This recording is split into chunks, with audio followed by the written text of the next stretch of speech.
Have you read this up? Yeah, you have 15 minutes.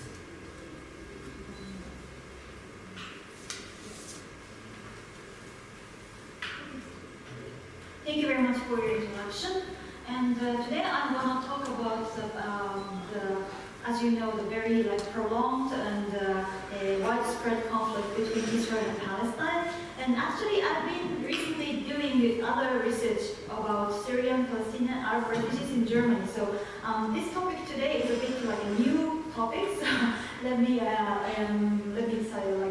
apologize if there's nothing so elegant for a presentation. But I will try to do my best. And actually today I chose this topic because I want to contribute to the more theoretical part of the global relational studies of this conference. And from that point of view, I think I can shed some light on the from this topic. And at the beginning, what I want to point out is, from recent topics, I can point out the United Nations role for the Israeli-Palestinian conflict.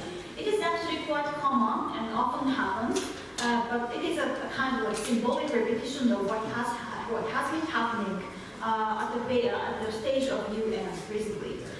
Like in this December the 6th, there was a UN General Assembly tried to pass a resolution condemning Hamas and its attack on Israel. It was actually led by Nikki Haley. She's going to report before long, and I think she was thinking to bring a good gift for Donald Trump before her leaving. But unfortunately for her, it was failed, so there was no bill was passed for denouncing Hamas. But instead, the second day, there was another bill which was passed at the United General Assembly also, and it was in favor of resolution calling for the end of the Israeli occupation of Palestinian territories. And actually, these two resolutions didn't really attract international attention so much, because the first one, of course, it is the possibility of passing this bill was from the beginning, maybe wasn't quite low. And the second one has been passed actually several times even before that. And even though these resolution was passed, nothing has been changing in reality. So it's kind of symbolic and more symbolic support for Palestinians. But anyway, what I can and what I want to point out from these resolutions are when we come back to the original, very simple mind consideration, maybe we can point out one question: why UN should discuss and judge pro or con of the acts in the regional conflict? I mean, to pro-Israel, pro-Palestine, pro-Hamas, or pro-Israel in this United Nations stage. And actually, it can be possible while there is strong conflict, if there is severe attack on humanitarian population, there is a strong attack, in Libya case. Of course, there is a responsibility to protect people, but in this case, for Palestinian-Israeli conflict, there is not that acute conflict, and still there is a resolution. And I think it represents somehow multidimensional character of the Israeli-Palestinian conflict. This is my starting point. And as is well known, the Israeli-Palestinian conflict has been developing from the original point as a multidimensional politics. Its origin was actually a very regional issue, and actually it was not even the Middle Eastern conflict. It started in the European history as a history of anti-Semitism. Then, the turning point came by the birth of the Zionism at the end of the 19th century, and which turned Jewish movement into activism. There has been a diaspora of Jewish people long time, but then at this moment, the Jewish people tried to change this diaspora situation into political activism to make their own nation states. Then this issue of regional controversial issue of anti-Semitism was transplanted into the Middle East and developed into an international conflict. So then, of course, as you know, after that, there will be a recognition of Israeli state, and this international development happened, and of course, America and Russia, former Soviet, involved in this conflict as well. So it became more international. And at the same time, by the creation of the state of Israel, the conflict became, of course, come to entail the national aspect as well. And for this multidimensional analysis, actually there have been several studies before pointing out this multidimensional character. For example, Knudsen, she's a researcher about more like refugee status in the Palestinians in Lebanon. She's pointing out that the Palestinians in Lebanon are put in a political, legal limbo status. Like by the international law, they are protected, but the regional politics, Arab states don't want to protect their rights, and as nationally, especially the Lebanese government don't want to give any rights to Palestinians. So the Palestinian refugees in Lebanon are put in a political limbo.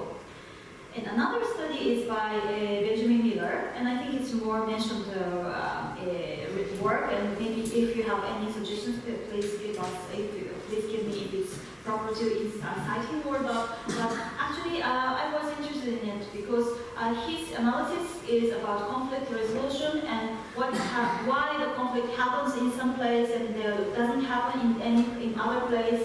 And also, his work is dealing with the Balkan case and Middle Eastern case in his work as well. And the important point is that he's pointing out there's a cross-level relation between the regional wars and international players, especially among great powers. And he points out that state-to-national balance is very important, and if the state and nation doesn't come together, like in congruent situation, it will lead to the conflict. That is his argument. So based on these former studies, I want to deal with today the case of Palestinian refugees. Not in the political conflict in general, because it's too big. So, and especially because of my major, I want to more focus on the Palestinian refugees cases. The case of Palestinian refugees is, of course, began in 1948, triggered by the declaration of a national independence of the State of Israel. So the origin started from the national issue. Then, because of the war, Palestinians became stateless. It means also the national level. For your reminder, I indicated each letter related to the nation in yellow, and region in red, and international in blue. So you can follow easily by that way, by the PowerPoint. And by this conflict, over 700,000 Palestinians became refugees and scattered in the region, and it became a conflict and a topic in the Arab regional conflict. Like a long time it was called not Palestinian-Israeli conflict, but Arab-Israeli conflict. So it indicates how regional it was. Then currently the number is over 260,000 people. So they are registered in UNRWA, which means the Palestinian refugees came to be under the international recognition, and their rights are protected by the international regime, like mostly symbolically indicated by their recognition of right of return in 1978 by Resolution 194. So, following this development of the Palestinian refugee case, we can see that there is a spread of the conflict observed from national to regional, then international level. It became as a national issue because of the establishment of Israel. Then it was dealt as an Arab regional issue. Then international society has been involved.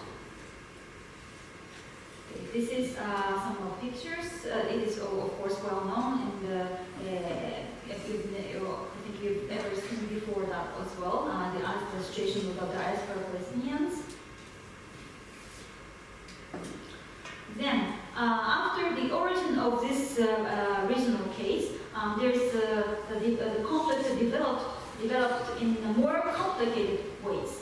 And I can say that it's like more multi-dimensional character of the refugee cases. And especially about the resolution of the issue of refugees, it became more and more entangled between among many dimensions. For example, as a regional conflict, returns of Palestinian refugees are considered to be most serious threat to Zionism. It means that in this region and for the country of Israel, for Israel, the return of Palestinians from Arab countries will be a national threat to Israel, because the Zionism itself means they want to make exactly the congregation between nation and states. So it means like Israel wants to make a Jewish state based on only on the Jewish nation. Of course, it is not the reality, but that is what they want to do. So it leads, based on this national claim, the conflict spreads to the regional level.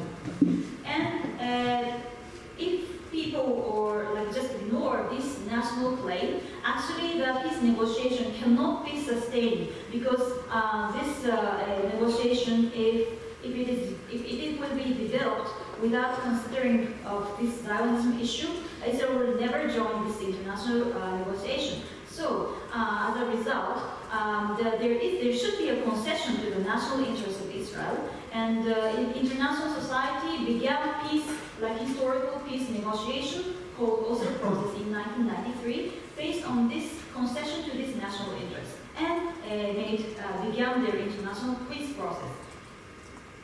However, based on that,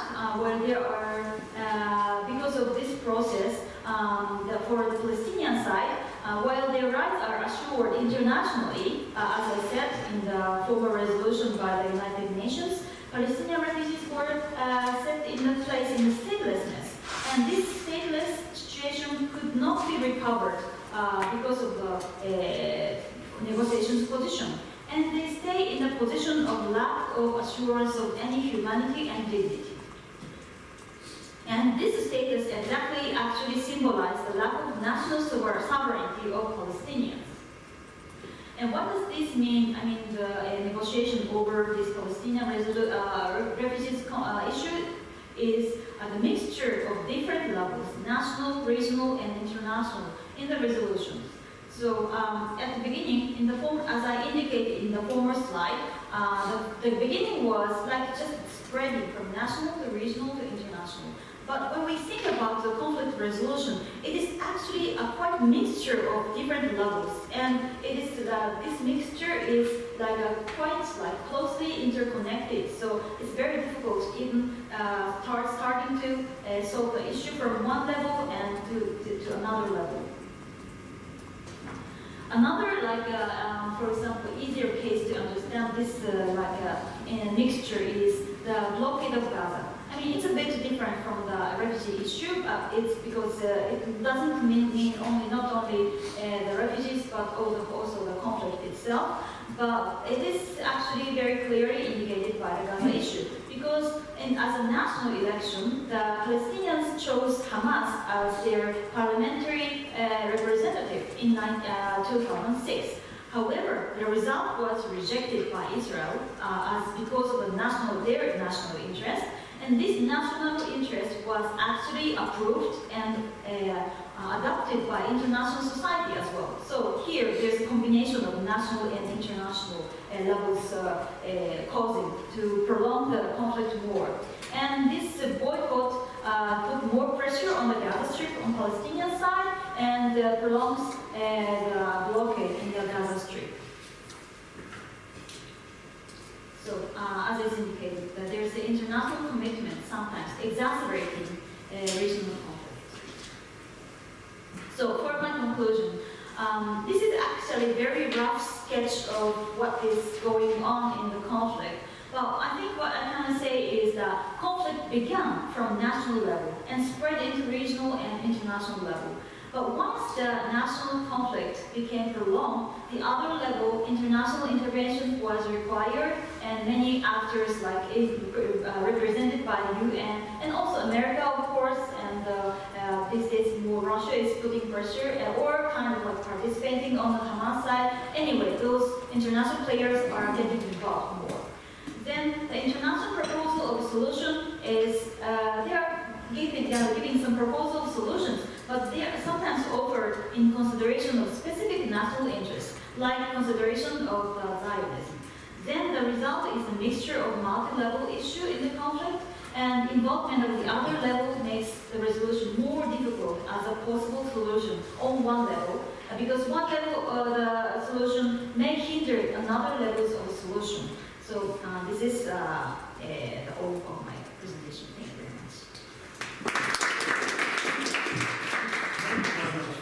15 minutes flat. Thank you very much for keeping the time. Okay, the next speaker will be Masamichi Iwasaka from Doshisha University in Japan. And his presentation title will be Challenges and Breakdown of Conflict Resolution in Turkey.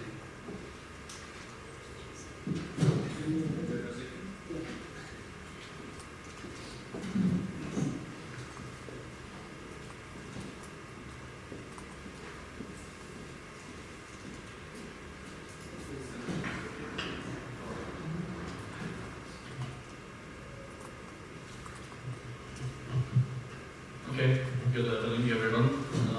I'm Masai Iwasaka from Doshisha University, Japan. And first of all, I thank the organizers and the panelists and visitors and other participants of this wonderful conference. And this is my third trip to Belgrade, but at the same time, it's the first time in the winter season, so I'm very, very happy to be here, and I try to enjoy this real Belgrade. Yep. And today I'd like to talk about and add a new perspective to the explanation of the sudden policy change of President Erdogan of Turkey from the peace negotiation with the PKK or the Kurdish so-called terrorist or illegal group to the military operation against them. So here I stated the question here: why did President Erdogan change his inclusive policy or political approach or discourses to or with the PKK and abandon the peace agreement? This peace agreement here is the No.4 agreement. It was announced in late February of 2015, and he is, you can see the picture that he is the Mr. Akro, not Erdogan. He is representative of the AKP, government party of Turkey, and like him, Mr. Öndel he is a representative of the so-called Kurdish party, HDP. And to understand the situation here, I differentiate the two approaches. So one is the military approach, and then the other is a political approach. The military approach means armed operation against the PKK. And it's during 1980s and 1990s. The other political approach, it means non-military approach, including negotiation and dialogue and try to get some popular support from the cause. And when such policy change happened, in general, the expected victory in the elections can be the most powerful motivation, of course. And this Erdogan's case supposes to have the same motivation. It means, the electoral victory. However, I suppose I can add these two backgrounds here. And the motivation of this change. So the view of the nation and the structural change in politics. And that is especially the civil-military relations. At first, let me talk about the history of the military approach toward the PKK. The PKK has been regarded as an illegal organization by the Turkish government and activated armed conflict since the 1980s. So government at the time had operations against the PKK, but this military approach was led by the military, not by the civilian government itself. So this is a very critical and important point. And these are the development of the military approaches here. And these are taken in the 80s and 90s. And as a critical result of this military approach, Ujran, the leader of the PKK, was arrested in 1999. But it was not the final solution of the problem. On the contrary, it showed the limit of the military approach. And in the EU accession process, the death sentence was abolished and Ujran got the life sentence. This military approach had been taken before the democratization process or democratization, including establishment of civilian supremacy over the military. And the military had the initiative or leadership in the counterterrorism policy at the time. This is a very important point.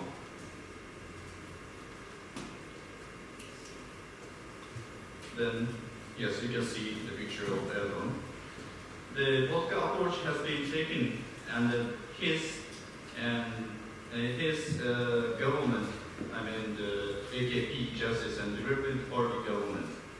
Erdogan is the leader of the Justice and Development Party and the leader of the one-party government. These are the examples of Erdogan's political approaches.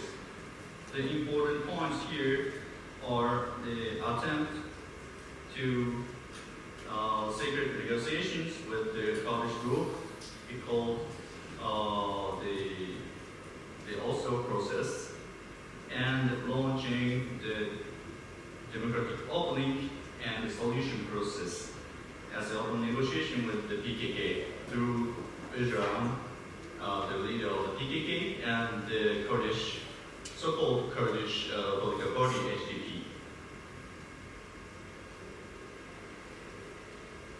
In background of his, Erdogan's political approach, we can find these points. One is broader view of the nation. The government attempted to be a representative of the cause, not only the Turks, in order to gain more Kurdish votes for the electoral victory. Also, Kurdish Islamic perspective is the key to overcome ethnic differences between Kurds and Turks. The second point is the search of change in politics, especially, as I said, the civilian relations. The civilian supremacy was established prior to taking the political approach by the Erdogan government, and it was based on the civilianization, not civilization, the civilization of politics as a part of the EU accession process. Therefore, there was no leadership struggle with the military to take this kind of approaches. But before Erdogan, we can observe only one attempt of political approach.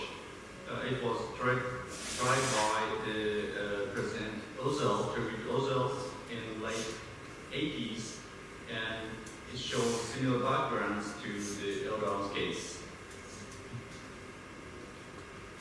Again, yes, he is Turkish Özal. And Özal was the leader of the modern party, in Turkish Ana, and the leader or de facto leader of the one-party government. And these are the similarities to Erdogan, so the leader of the government party, and it was the one-party government. And these are the examples of his political approaches. So acceptance of Kurdish refugees from Iraq and the abolition of the prohibition of publication of Kurdish and so on. This is only the examples.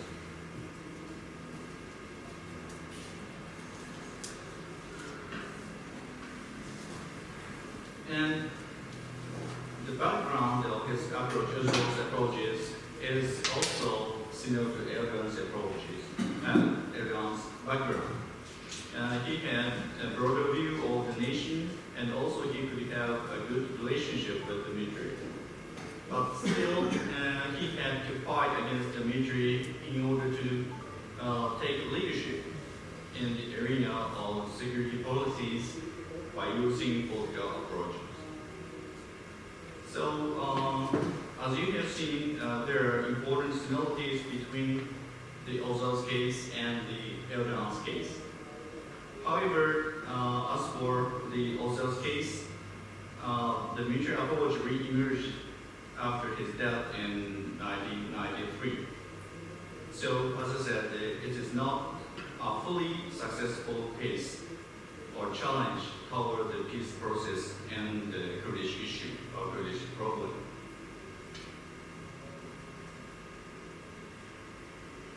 And here we have to remember the first question.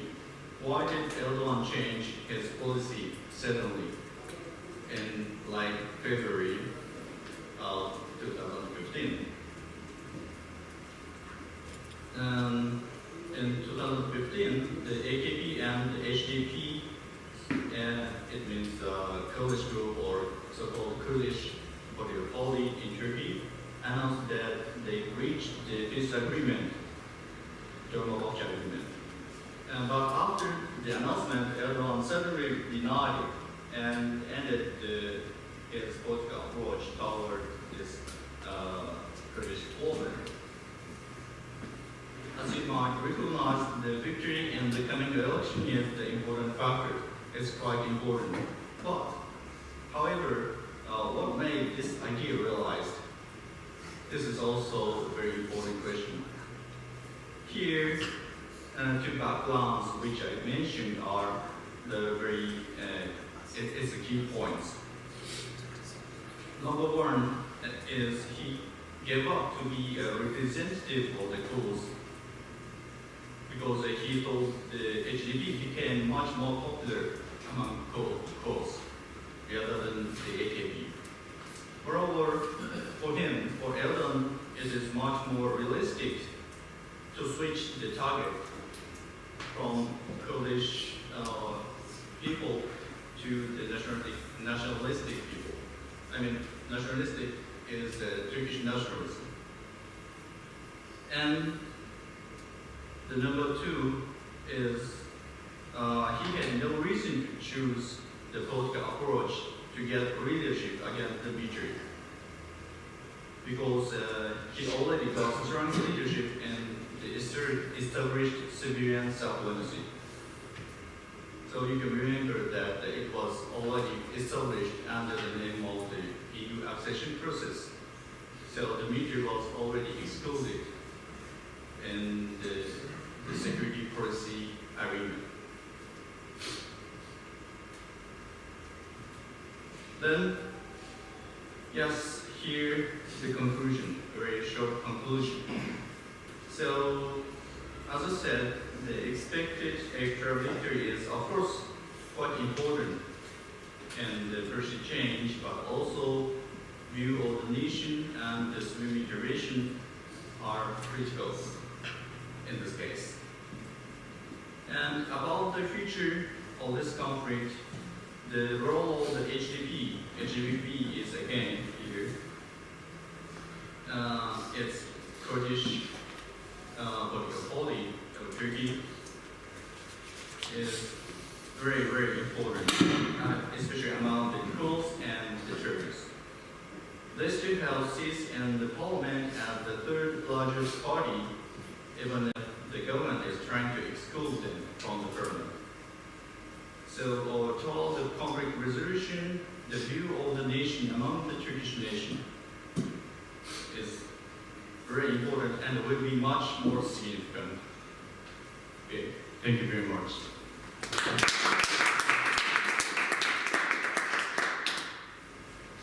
Thank you very much, and our third speaker will be Rock.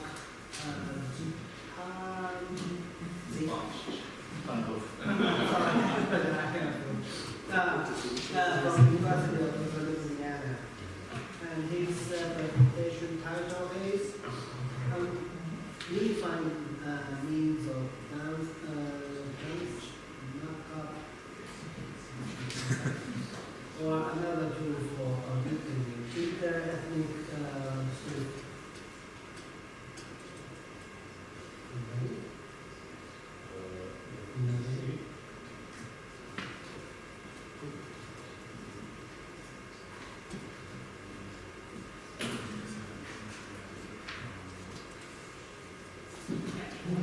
Yeah, it works. Okay. So thank you very much. Yeah, my surname is quite difficult, but my title is even more difficult to understand. I could have chosen, or we could have chosen a little bit less sophisticated title, but as I knew that I will be the last one presenting, I tried to make it as sophisticated as possible. I will explain about Danse Macabre, the concept, a little bit later. Also, I will show you one painting, so that you'll get a sense what I'm talking about. Yeah. So first of all, this is the sub-project of a little bit bigger project entitled Recast. It's a European funded project, which means that I'm supposed to show a couple of remarks at the very end with the European flag and all these strange sentences about the funders. I put it in very small fonts, so that it will not disturb you. So yeah, it's, as I said, it's a small project of a big project related to the troubled past of European countries.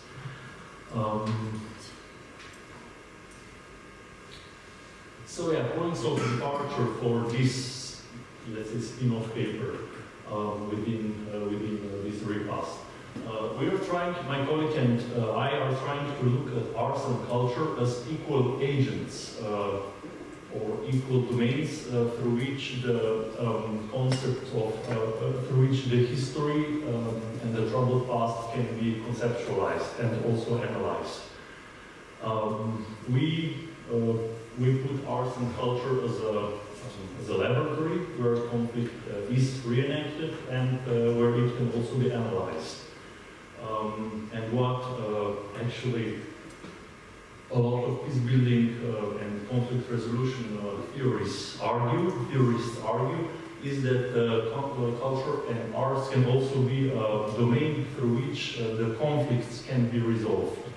And we are challenging this a little bit, as you will see. As you will see, the project is actually, we are in the midst of the development of methodology. So I'm not in a position to share some results yet. I'll be more explaining the methodology, how we want to work.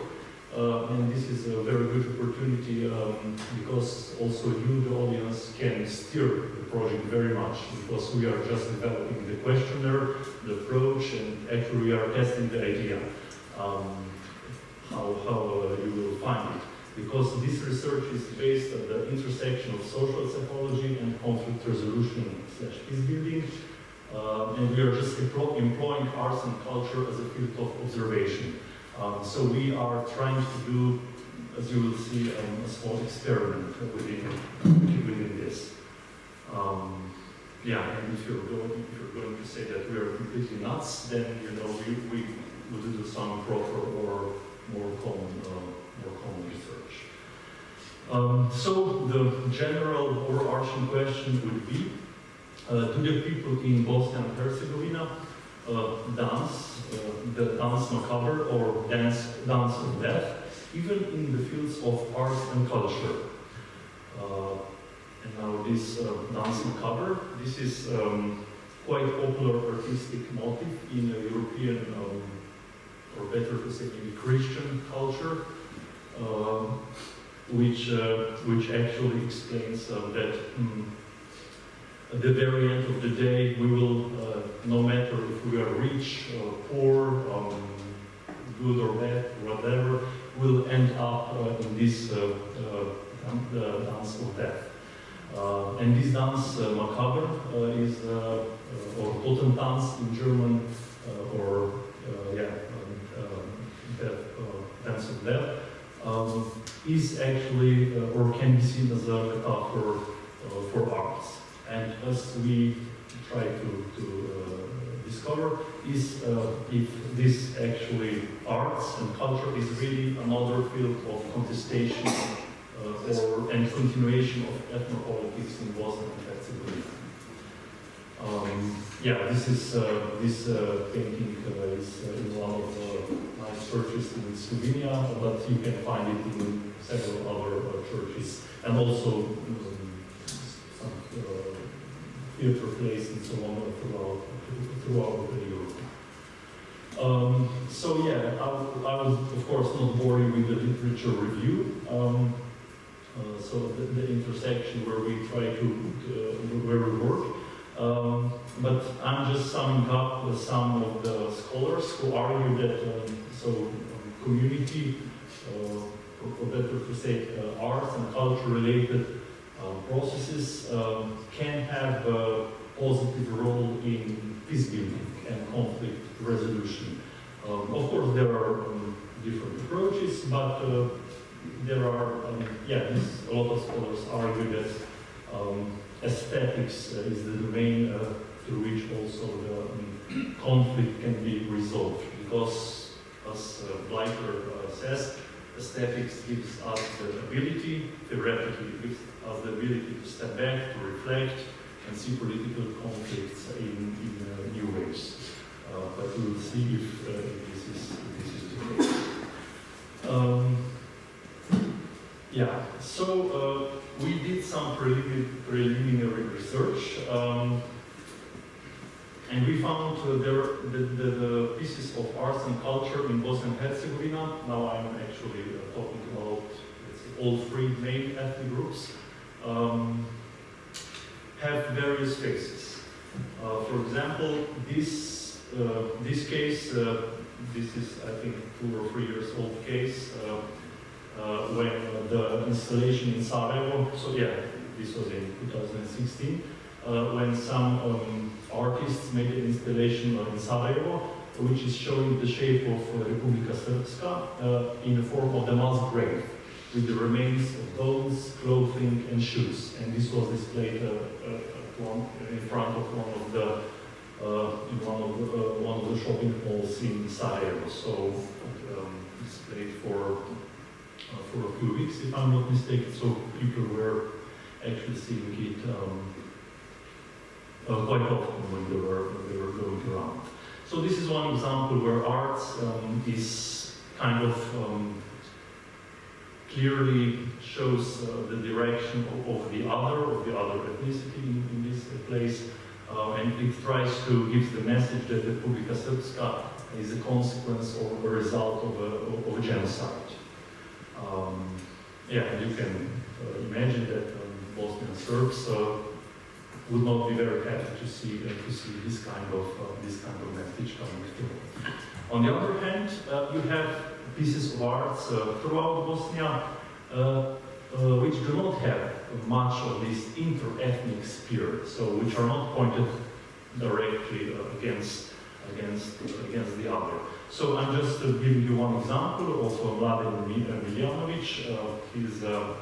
He's from Republika Srpska, from Banja Luka, and this is displayed in the Museum of Contemporary Arts in Banja Luka.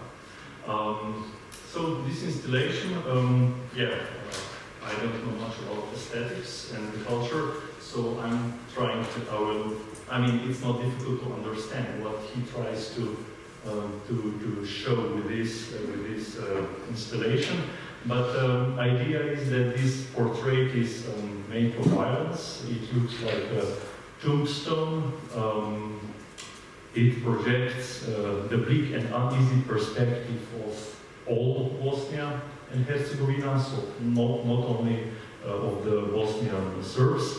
And he wants to make a clear statement that we, so the present, have all the keys in hand not to turn future into a wounded lane perspective. So as you can see, this is much different piece of arts. So now what we are trying to do. We have observed in our preliminary research that there are various categories of cultural and artistic events. Some built on this supra-ethnic identity or civic identity or all-inclusive, if you want, or even humanistic, aesthetic level, whereas the other have very much this, let's say, ethnic or maybe anti-ethnic character, or are directly pointing at the other. So the theory says that the culture and arts could have a potential in conflict resolution and peace building. Of course, intuitive thinking would say that those pieces of arts which have this ethnic character or are directly pointing at the other is responsible for all the problems that we have. So intuitively we would say that these kind of events are obstacle or are detrimental for bridging divides among the communities. But the other, so the other group would say that the supra-ethnic, humanistic, aesthetic, and so on, do have potential for bridging divides. And our research questions are as follows. So we would like to know what kind or what sorts of culture and arts has potential for conflict resolution and peace building. Then, if supra-ethnic arts has, by definition, according to what I said earlier, if it has more potential for conflict resolution and peace building, is it really necessarily the case? And last, this is the experiment we will do, is if this, or is even these supra-ethnic pieces of arts, are they maybe unconsciously ethnicized by the people in Bosnia? Or does each piece of art inherently contain in people's mind this ethnic character? So what we would like to do, we would select this is where I would like to hear more your input how to do it. So we want to take one example of supra-ethnic arts. We haven't chosen which one we're going to take. And then we will ethnicize the piece. We will make it ethnic. And so we would basically give them this piece of art, and we would add the wording to it, in which, so we will explain what the installation is about, but then we would also add information on the ethnicity of the author. And we would kind of reveal information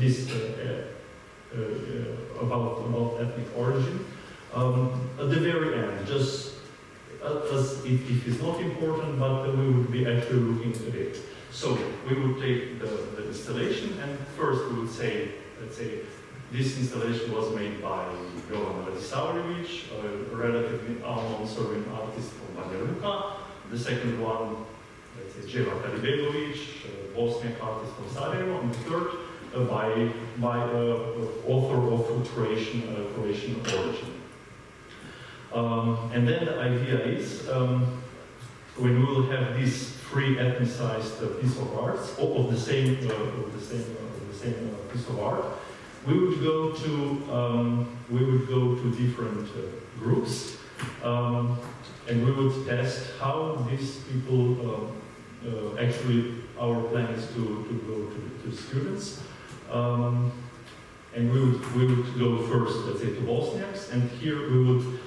To one group, this piece of art would be presented as that it was made by a Bosniak author. The second group would receive information that it was made by a Serbian author. Maybe would also do the third group with a Croat author. So this would be Bosniaks, and then we would run parallel things also with the Bosnian Serbs, and with the students from Republika Srpska, and also with the Croatian students, Bosnian Croats from University of Moscow. So basically, yeah, this is the idea, and then we would like to see if the perception of the installation is actually of the piece of art is actually different. If it depends on the alleged ethnicity of the author. And we would like to analyze this intra-ethnic variation. So if something was made by Bosniak, if Bosniak students would say that, yeah, it's better or worse, comparing to as if it was made by author from to this, we would also add the questions on demography and experiences from work, probably, or maybe also some other variables, to see if any of these variables actually mediate the perception of the installation. So maybe our assumption or hypothesis would maybe be that those who maybe have a close relative killed in war would actually see this ethnic background as more important, that they would maybe value, so the Bosniaks would value Bosniak artists better comparing to the Serbs if they had someone killed in the war. Yeah, so what are the possible, I'm already, I haven't used that, okay. So yeah, so a couple of last sentences. We would like to maybe to see if there are some implications for theory. So if ethnicity, or better to say alleged ethnicity of artists, is a stronger determinant of the perception of the installation as the arts per se, and then also which variables mediate the ethnicized perceptions of installations. You know, those who work in peace building and conflict resolution know that the donors are very eager to support different artistic programs which are for bridging divides and so on. I mean, I agree that this is a good thing, but maybe donors maybe overemphasize that in this kind of events have solid potential for conflict resolution in peace building. So thank you very much, and looking forward to hear your questions. Okay, thank you very much for the speakers for keeping the time. And we'd like to invite Professor Soren Keo from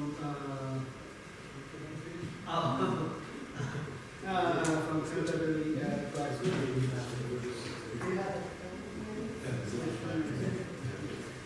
First of all, I'd like to thank Katie for putting me on as a discussant for the last panel of the first day. Thanks for that. That's the most enjoyable task ever. Half the people are asleep and the other half have already left. So I thought maybe I should start with a joke, right? I live in the UK. The big thing we have in the UK is Brexit, right? Big thing everybody's discussing. So we have this joke that goes, how many Brexiteers do you need to change a light bulb? Right? The answer is 40. 1 to hold the light bulb and 39 to screw it up. Okay? So, leaving that aside, everybody else is awake, loud voice helps.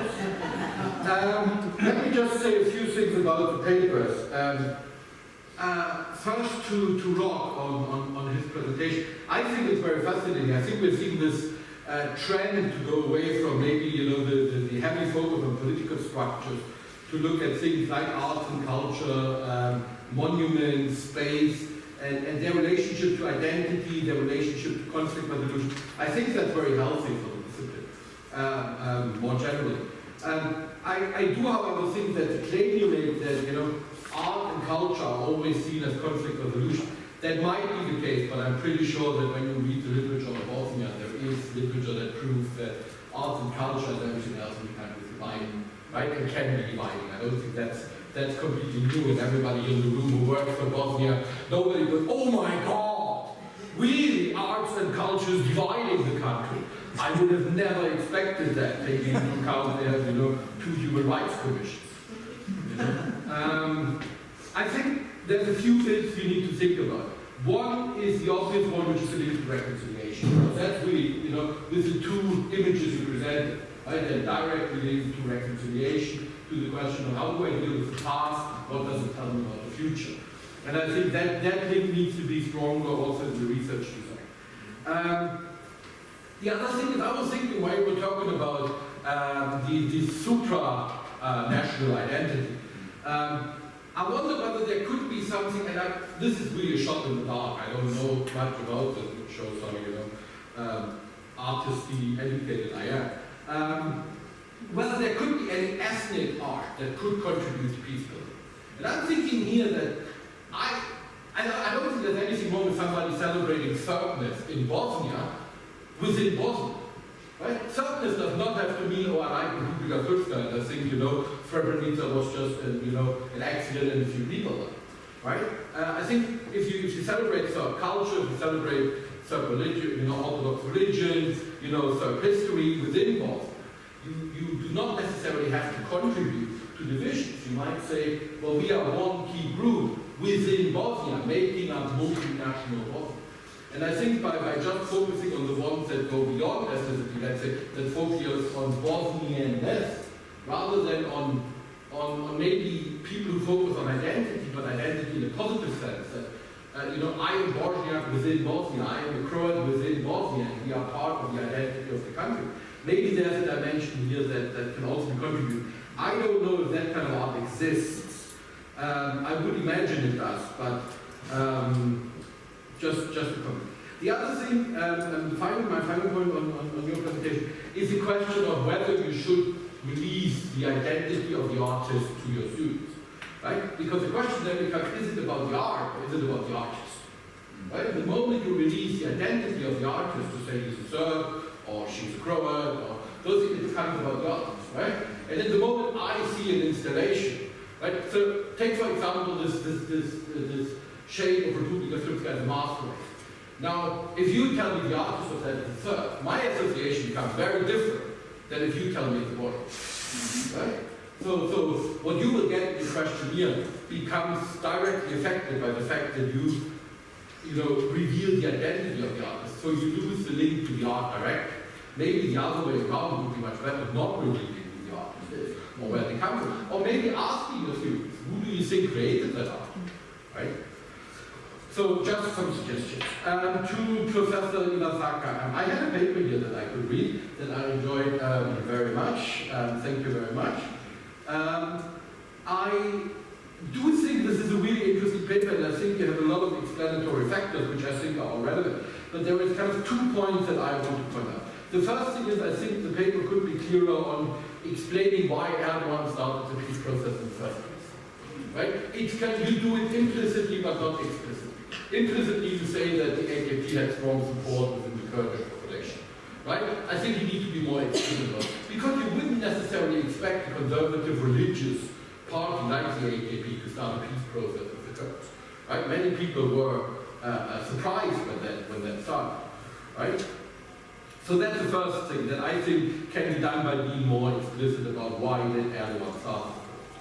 And then I think when you look at the reasons for the policy change, I think the factors you have mentioned, the electoral dimension, the military dimension, I think they are important, but I think we're leaving out some dimensions which you might want to look at. For me, the most important thing is the domestic changes in Turkey should be linked to Turkey's foreign policy changes at the time.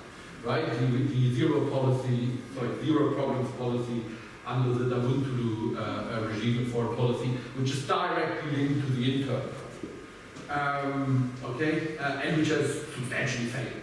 I mean, that was really, if you ever want to study policy failure, look at the zero problems policy. Right? But I think there is a connection here. The second thing to point out, I think, again, you hint at it at the paper, but you don't develop it, is the religious motivations behind the AKP. And that links to my third point, which is you treat the Kurds as a coherent group, like every Kurd supports the PKK. And I think that's kind of the issue with the paper, that the Kurds are a very diverse group, and there's a substantial group within the Kurds who support the AKP because of its religious conservatism. Right? So that thing, I think, needs to be much stronger. And then I think what my Kurdish friends tell me, and people who know much more about it than I do, is that the dimension you completely neglect a little bit is the changes within the PKK. Right? So when Erdogan started the peace process, particularly when they moved towards concessions, they were negotiating with Öcalan in prison. Right? The PKK moved on. The PKK had a new leadership. They basically cut Öcalan out. Right? You had the new leadership of the PKK. What does this new leadership do? it starts new attack on Turkish military posts in the southeast, it starts attacking police officers, right? So if you were to look at it through a pro-Turkey lens, you could say all that Erdogan did was respond to aggression by the PKK. And that aggression came from the fact that basically the PKK leadership didn't support Öcalan's peace process anymore. Okay, so we have a new leadership. I mean, I'm not an expert on that, but I think it's worth looking into this a bit more. I think there is the internal PKK politics are very important. Finally, to the paper on Palestinian refugees. Wow, that is a very big topic. So there's much to say about this. I want to keep it relatively short. I think the key question here really is, what do you do with Palestinian refugees, right? We have a lot of people, a lot of Palestinian refugees who are in illegal limbo, as you pointed out. They're either stateless or stuck in refugee camps. They often lack the protection of their basic rights as refugees, right? They are not issued refugee papers in the countries where they live, right? So, and for me, from what you've said, I think on each of the levels you presented, there is three levels. Each level raises a number of questions, right? On the national level, I think the question is, you talked about the Oslo peace process, right? So on the one side, you take Israel's national interest into account, the existence of a Jewish state, right? That's recognized also by the Palestinian elite. But how does the Palestinian elite engage with the refugee question, right? Clearly, they push for it to stay in the agenda, but they don't provide any alternative, right? So when Israel says, look, we can't have 3 million Palestinians coming back because there's a Jewish state anymore, right? Palestinians don't have a plan. Their plan is they need to come back, they're not willing to negotiate anything else. So the question raises a number of questions. Number one, why is that the case, right? Because that is one of the reasons why Oslo fails, right? We shouldn't forget it. And number two, right? I said one, didn't I? One, consistency, right? Number one is that, and number B is not even a number. And B is this question, of course, the policy perspective is what would be alternative, right? If they can't come back, what's alternative? Which brings me to my second point, the regional level, right? And I spent last year a bit of time in Lebanon. Fantastic food, best food I had in my life. Love Lebanon for just being a very nice country and having great food. But one of the things I noticed, right, is there's a very clear distinction in Lebanon between Lebanese, who themselves are incredibly divided, but the one thing they all have in common is they don't like Palestinian refugees, right? So it reminds me a little bit of the work I do in Burma, where, you know, the Burmese people don't like each other, but the one thing they hate more is Muslims, right? That's the one thing that unites them. So, and I found that in Lebanon, like the agreement between Christians and Lebanese Muslims, we don't like Palestinians, right? And we let them live in the refugee camps, they can administer them themselves, they have autonomy there, we don't really care about them as long as they don't affect our society. And part of that is surely embracing it. But part of that also is we need to keep in mind, I mean, Lebanon is a country of what, 3.8 million people? There's 800,000 Palestinian refugees there. Imagine if they were integrated into Lebanese society, if they get Lebanese citizenship. They completely changed the demographic of Lebanon. Right? I mean, Lebanon at the moment has the same discussion with Syrian refugees. Right? It has nearly 1 million Syrian refugees of a country of 3.8 billion, which has a fine balanced power sharing system between Christians and the different Muslim groups. So I think we need to also look at the motivations. Why do these Arab countries not integrate the refugees? Because that's what you would expect, right? I mean, the first thing is you would expect to give them protection, which they don't. And at some point we would say, okay, there are millions of people which you can't keep in refugee camp forever. So basically you start giving them work permits, you start giving them access to citizenship, right? You start integrating them. And that hasn't happened in any Arab country, right? So the interesting question is why? And surely one answer is because they are a nice tool in the anti-Israeli propaganda, right? And the propaganda, obvious policies to say, like, look at the disaster that Israel created. But I wonder whether there are other reasons as well.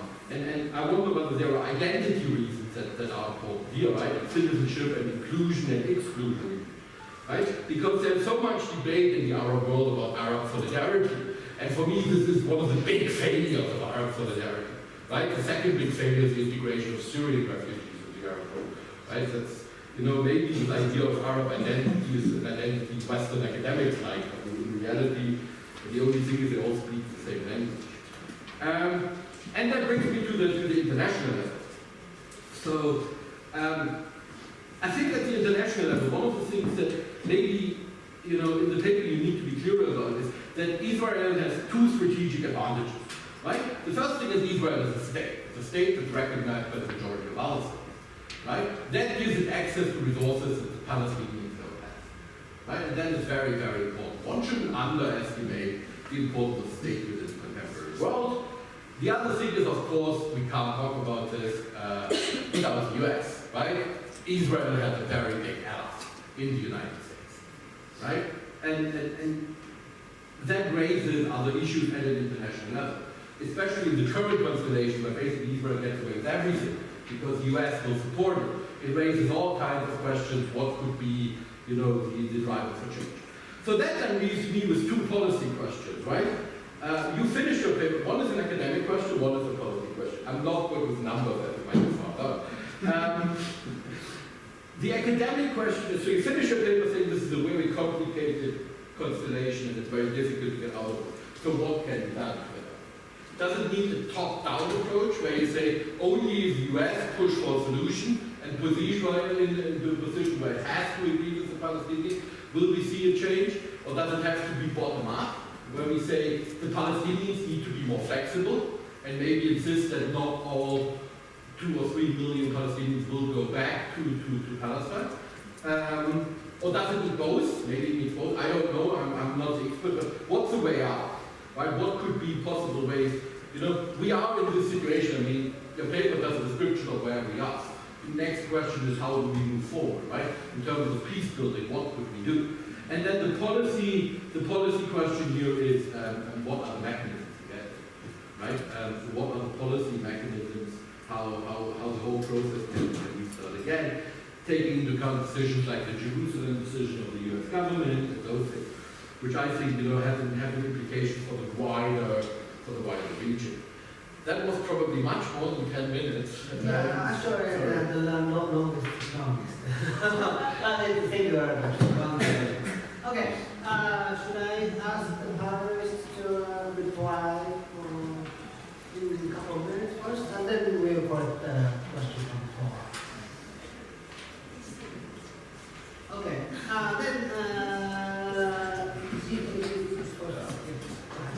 Okay, thank you very much, Soren, for the questions.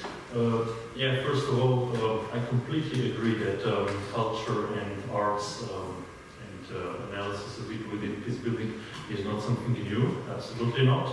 But what we are trying to do is actually, if you read this peace building literature, which analyzes arts and culture, you can pretty much realize that the authors who work on these topics,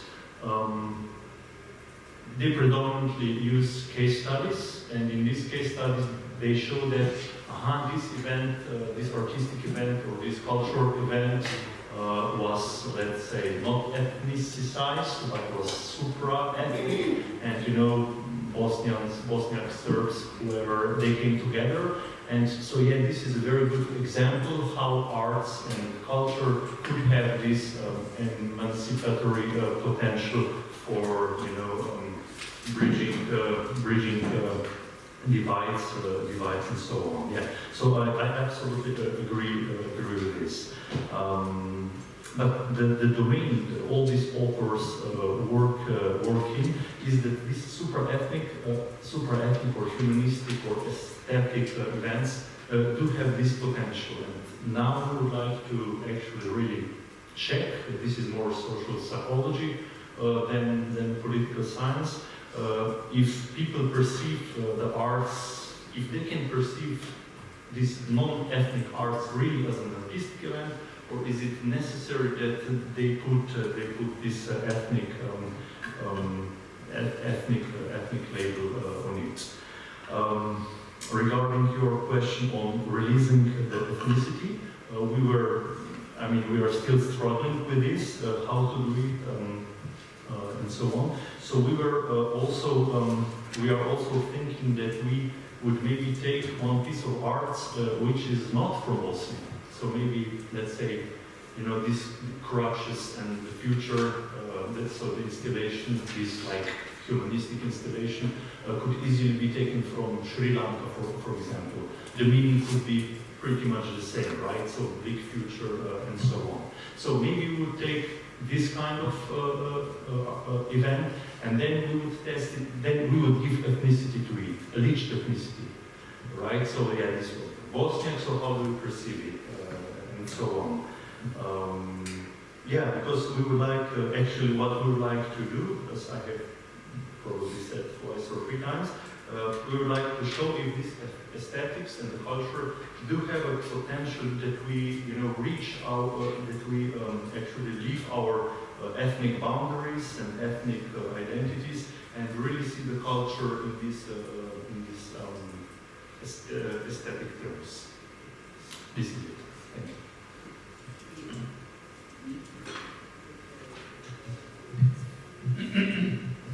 Thank you for your comments. Yes, it's a very critical question at the moment, I guess. And at first, the reason of Erdogan to start the peace process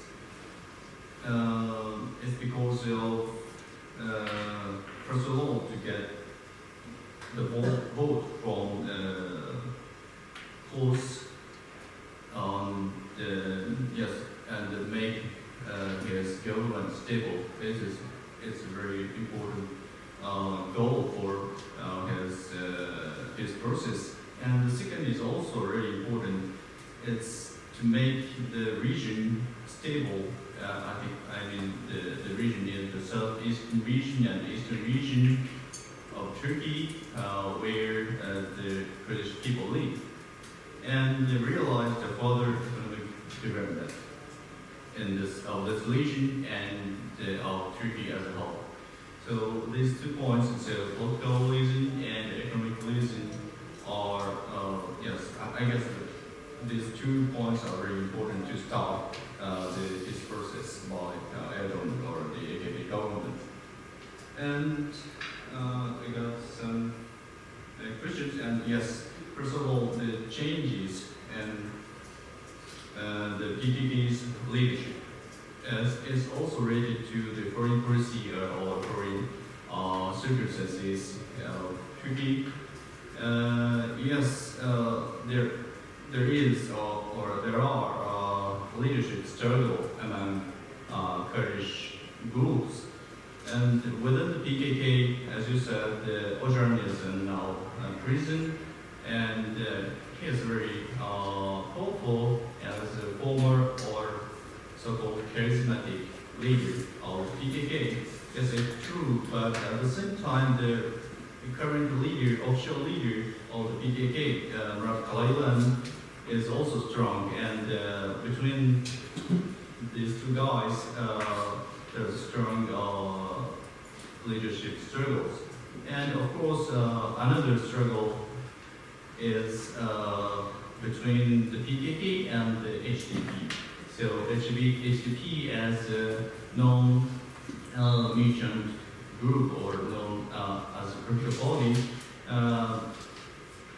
In fact,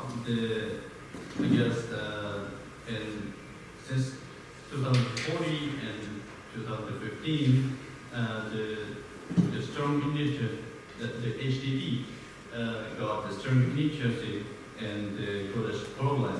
So, we can observe that there was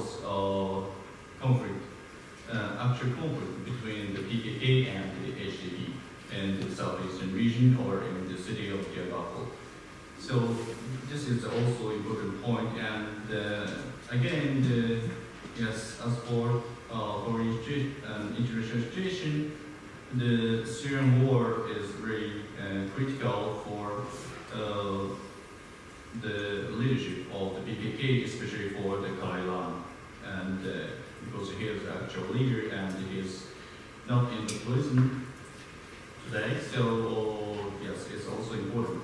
Then the third point, yes, religious motivation. It's so important, but at the same time, it's very difficult to answer. And I guess there is, the AKP has such kind of motivation for the starting and ending this process with the PKK or other Kurdish groups. Because the PKK and the HDP, these two powerful or influential groups among Kurds, are secularist group. They're not so-called religious group. Because the AKP, not AKP, PKK was a communist group. Now they gave up this ideology, but anyway, they were communists. And the HDP is also the secularists, and they have some policies about the multicultural or multi-ethnic structure for the country. But among the Kurds, they have also a religious group, the religious political party, Hudapal, or Hudapal Party, and it's a free Dava party. But they are so small and they have no influence in the general elections. So yes, as a one and big religious political party among Kurds, the AKP have some religious motivation to start or end this process, I guess. But I have no idea to say the further thing. Yes. Yeah, that's all. Thank you. For my presentation, thank you very much for your stimulating comment and also supplementing additional information about the situation of Palestinians, refugees in Lebanon, and also the situation of negotiations in the international scene as well.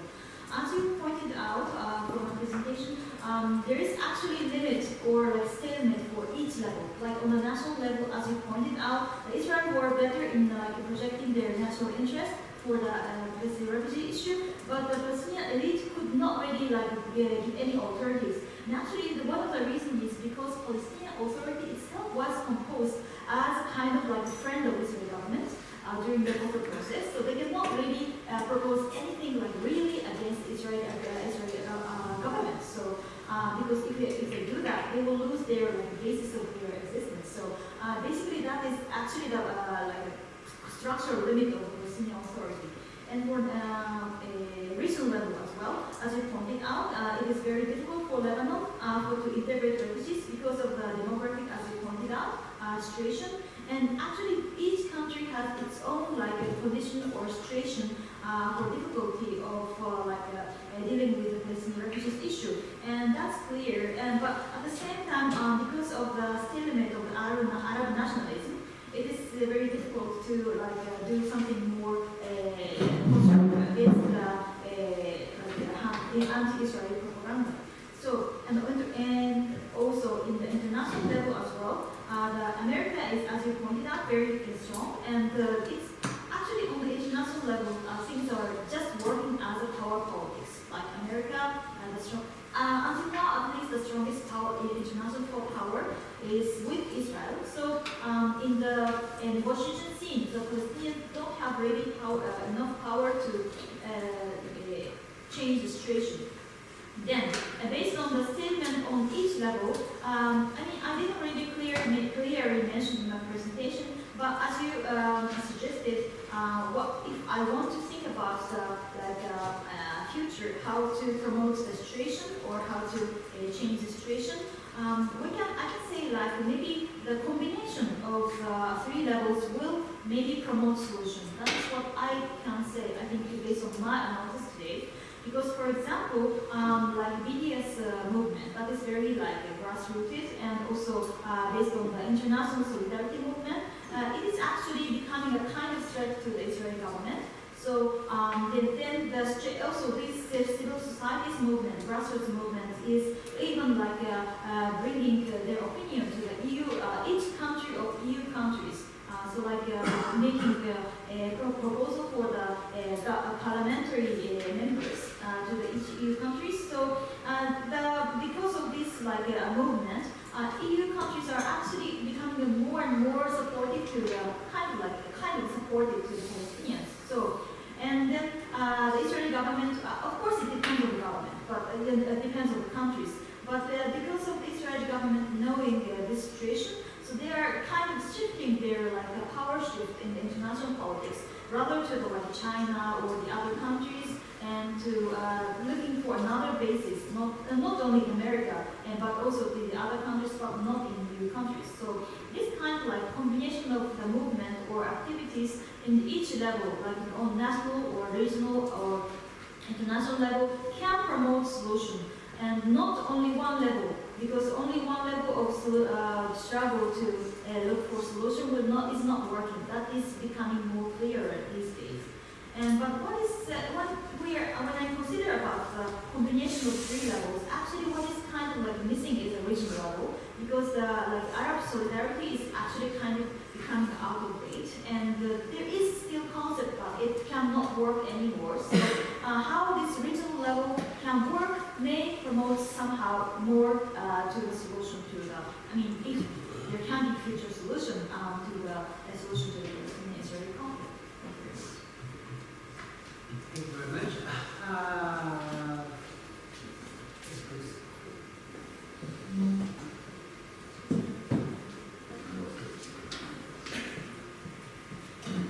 Well, thank you all for your presentations. I have a question for Dr. Nishikata and a few comments to Rok Zupancic. One of the Pew, I believe it was Pew, that just came out with polling last week about American views on a one-state solution versus the usual two-state solution and alignment. And it's come to the stage where blind support, blind or overwhelming support for the Israelis, which is sort of the default setting in a bipartisan sense in American politics. You've got an equal number of people who are now saying that they support a one-state solution, which is news. So I'm curious about how you see that affecting potential solutions for the policy questions that Soren put forward. In terms of cross-cutting constituencies and transnational constituencies. Because there's one of the reasons for that is probably because there's a lot of frustration in the American Jewish community about the Likud and the Israeli right more broadly, and the definition of who's a Jew or not, and so forth. And so there could be commonalities among Palestinian secularists and Israeli secularists. I don't know if that's more important. It has any reflection on the ground. It's hard to see from here. Right? I'd like your reflections on that. A comment to Rock, and then sort of a proposal. When you were giving the identities of these of the artists, I would caution, unless they're actually from Serbia or Croatia, you would say Serb or Croat rather than Croatian Serbian, because if you put it in that terminology, you're already saying that they're a foreign element within the society that they're from, and that would be received as such. The proposal or comment, and I agree with Soren's point on cultural artifacts, be they visual, auditory, what have you, being Rorschach tests for people. If they don't know the identity of the artist, then that's going to have, then you're going to get a different answer, or you're likely to. But one thing that I observed in my decade plus in Bosnia was the way cultural artists were received from the former common space of Yugoslavia differently. What people would talk and say about Goran Bregovic, or the way they would, when Georgia Milosevic came to Sarajevo for the first time after the war, it was huge, and obviously there was, he was seen as sort of a non-nationalist superstar, and so forth. And that cuts both ways. People were seen as heavily nationalist, not nationalist. That would be perhaps a very relatable thing, because their fan base is cut across. I mean, Seiza is probably the most evocative example. Here's a woman who's the widow of a war criminal, and yet people go to her shows in Bosnia, in Croatia, and getting their view on how do you make that work in your head? Does it matter to you? Would be interesting. So just that. Thanks.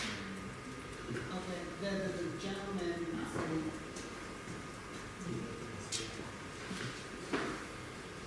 Thank you. Again, I'm Nicholas from University of Belgrade. I have a couple of comments for work, just because we are doing similar stuff.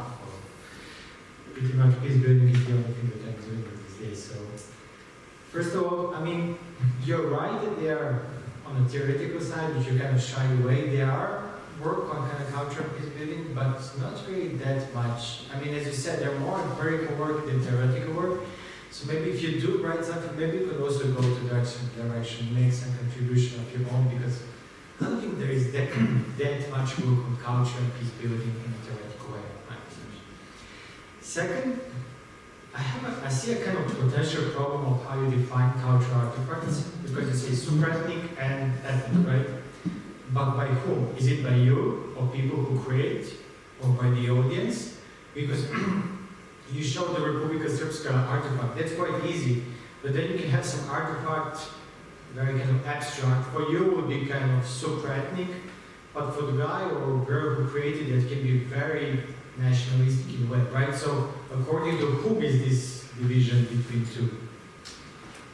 And then there will be kind of one suggestion, maybe to include also to consider gender and age. I'm saying this because whenever I go to Sarajevo, I go to this Museum of War Childhood, which is really amazing. And the only thing that strikes me, these were kids, right? You never actually think were they Bosnian, which most of them were, right there, or Serbian. So it's actually the age that strikes me more than any kind of ethnicity. So I don't know if this can be played a role in research itself, but for discussion part, I think these kind of important things to include, right? Also for the gender in that sense.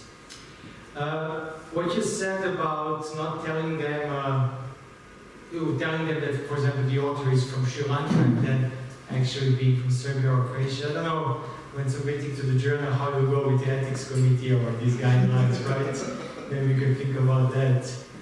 And finally, although kind of understand now about the kind of metaphor of this dance macabre, don't get angry, but I don't know if this is good metaphor for the region, because when you say just like that, I really don't get it, right? Maybe you can find something closer to the region because you're the kind of metaphor for the region. Maybe, I mean, especially Damir now we're just commenting, it's maybe also because it's kind of religious connected, right? So for Orthodox and Muslims, it doesn't have any meaning, right? It's kind of more Catholic association that could associate with that. So just when you say that, it doesn't kind of associate to your research, at least from our perspective. Thank you. Okay, thank you. Yes, please. Hi, I'm Valerie Perry. Just to add on the notion for Roque, the notion about the dance macabre. When I saw the image you put up, I immediately thought, well, in this region, that brings to mind like a killer colo or something, you know, the way the skeletons were dancing with people. And I would agree that that sort of gives people some baggage. One thing that worries me when like donors talk about using the arts or something for reconciliation is it always reminds me, I mean, none of us should really be saying this project is for reconciliation. It should be for creating conditions in which reconciliation might be possible. Because that's the only way you can really support something in the long term. And it's just oversimplistic to think that sort of a project or an arts program can do this. So the best we can hope is that it's contributing to a better social environment in which peace building might be possible. And I agree with the comments that have been made so far on this, that that there are so many different variables you're going to have to think about when doing this in terms of both the person creating the art and then the people looking at it. And I would also urge to, as Kurt mentioned as well, making sure that there's a category for people to declare that they are others. I mean, I was hearing, Bosniaks, Croats, and Serbs looking at it. Let people self-identify on this, because I think that's, there are still people who want the opportunity to do this, and they often don't because they don't have the opportunity. And I think Kurt's comment about this being like a Rorschach test is very interesting. And in spite of, I'm trying to think of whether the ethical issues would be huge, because I'm not sure what the damage would be. But it'd be really interesting if there was a big enough sample size to sort of show a piece of art to different groups of people who are self-identifying with different names that are traditionally or stereotypically from any one group, or even then a German or a Finn, to see if people looking at certain images will bring their own baggage to that. I mean, that's where you start to get to some of the links between some of these issues. And then just lastly, in addition to looking at age, I think really breaking down the sample so that you can get a sense of urban-rural, and then education is going to be key, because so much of art as well is not just the art, but it's the critical thinking that comes when you're sort of interacting with art. And that is often going to come to people's history and their own personal education and evolution. But I do think it's useful because, especially right now, there's this big focus on how to use a lot of these different civil society efforts to try to prevent violent extremism and radicalization. And very often we're hearing people say, well, you can do this through sports. And when we're talking about this, I'm like, sports is probably not very good. It'd be better to use arts and drama and things that promote empathy and thinking in a way, as opposed to a win-lose football game. And so in that sense, I think this is an important project, but that there's an awful lot of variables that are going to be really difficult to control for. So if we're really going to try to find something out on it. So, but thank you for the idea.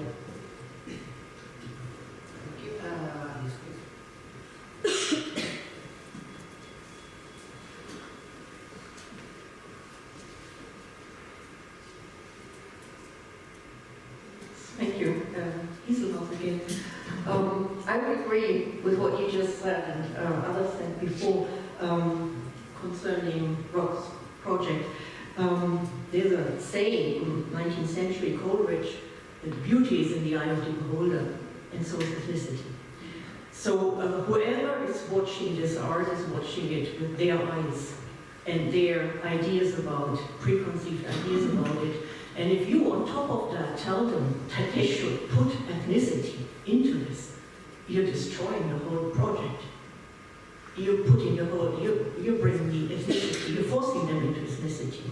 If you make this as an ethnicity case, if art has any potential at all, it probably is to bypass ethnicity.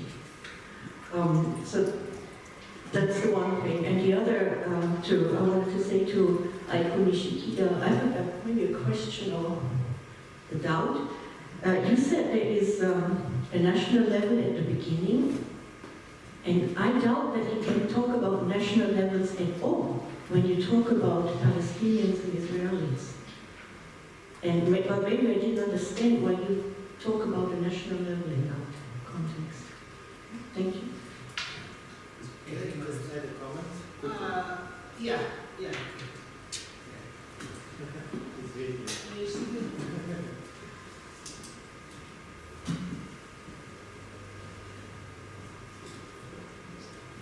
This is just a quick comment on the sport in conflict resolution, because this is also quite a big field. I don't know if you know, but in Bradford there is something called Tolstoy Cup, which is played every year by Bradford Peace Studies Department and King's College War Department. And the prize is actually the book War and Peace by Tolstoy. So this is, and actually some football club like Barcelona do have kind of foundation for peace. But this is also growing literature, but just kind of some comment on that.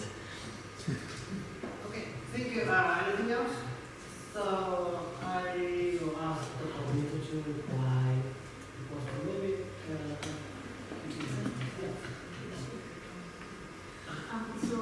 First, I want to begin from your question, is it possible? I think your question is why I deal with the issue of national level, both on Palestine and Israel, or? You said at the beginning it was national and then it became regional. Yeah. And I don't understand what you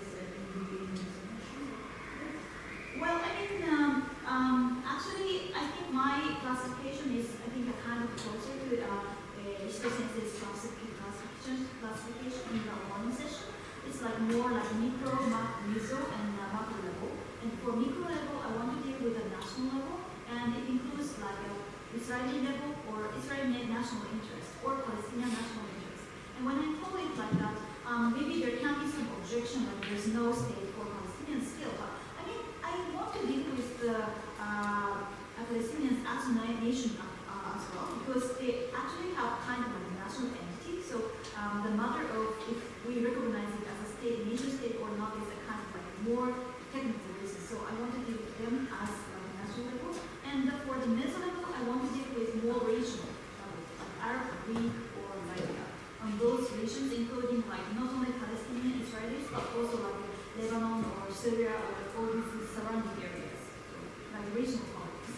Then for international level, I want to call it as an international level, as like a macro level, and including like bigger power countries like America or Russia or like the EU or the other countries too, because I think it would be clearer to make to divide 3 levels and consider in which level the conflict is happening and which level the conflict is affecting to the other level of conflict. In this case, I thought maybe it will be another way of analysis of the international, like the conflict in the Israel and Palestine. And for the question of the one-state solution, I mean, related to the one-state solution, it is actually a very interesting phenomenon because it is triggered. It is a kind of rare case of like a question triggered by academic proposal and developed into more political level or policy level. It is originally like proposed or like advocated by, as is known by Edward Said in 1999, and it was the early questioning of the Oslo process because Oslo process was already going on, and but he was like strongly against it because he was prospecting there can be no solution, like no permanent solution for the Israeli-Palestinian conflict based on Oslo agreement. Then at that time the discussion was not really so spreading. I mean, there were people going and pro for this one-state solution, support of one-state solution. But then the movement is spreading actually, and especially supported recently by the people in the diaspora Palestinians, and also Israeli Palestinians. I mean, not really the local Palestinians who are going to have their own state based on the West Bank and Gaza Strip. Because people who are based on the West Bank and Gaza Strip, they can't be their state. They can't have their own state based on this two-state solution. But the other Palestinians can never have this right. So they are more supportive, and it's like interesting thing is this like a transnational support or like the diaspora support is more pushing forward this one-state solution. So, what we have to be careful is at the same time, by the same term of the one-state solution, there's another like right-wing people coming from the Israeli side, and like saying the one-state solution is realistic, but what they say realistic is that they don't want to give any sovereignty to Palestinians. So, using the same term one-state solution, they are talking totally different political entities. So that is what we have to be careful about, and we have to be careful about the level of discussion because the Israeli side is based on very national interest discussion about one-state solution, and for the international level, I mean this from the support by the diaspora Palestinians and diaspora Jewish people, they are coming there in the international level. So it's a kind of different discussion, but maybe there can be some future.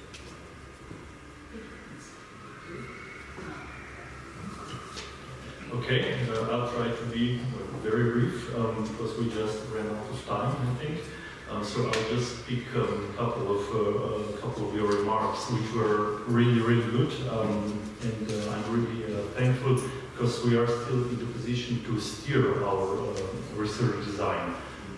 So I was just testing this very basic idea, and we will definitely reshape it.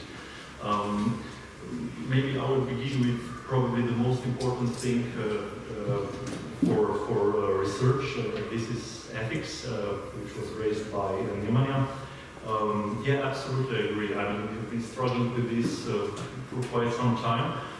But here we will consult actually social psychologists who do use experiments, and they do not tell what exactly they are testing.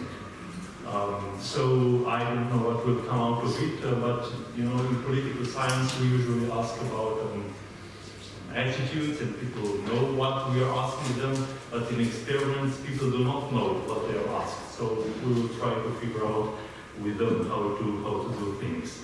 Regarding the Danse Macabre, so this is the painting that you have seen, we would definitely not use this motif in our research in Bosnia, of course not. I mean, this was never idea to do that. We are just using the expression for, let's say, academic thinking, but this would, of course, never appear in the context of questions. So then the point, if who would judge that the installation or a piece of arts is non-ethnic? Actually, I don't think that I have just shown one example, but we could maybe find another one, especially if you will not take the Bosnian examples. The crutches we have seen, and the granite and the word future written on it. I'm not sure that it has a lot of ethnic how to say, feeling in it. Whereas the installation is pretty much oriented against one ethnic group. So yeah, but yeah, we will definitely have to find an example which would be us non-ethnic. But I mean, I really don't like this term, but at this moment I don't find anything better. And then maybe what Kurt said about the artists. I agree. I mean, when Balašević came, basically no one was objecting that he when he came to Sarajevo because he's seen as something from common history. But on the other hand, you know, when Nerija Karajić, Zabranjeno pušenje, who is also, you know, who used to be common history, is not considered so much a common history among the Bosniaks. I will leave this talk here.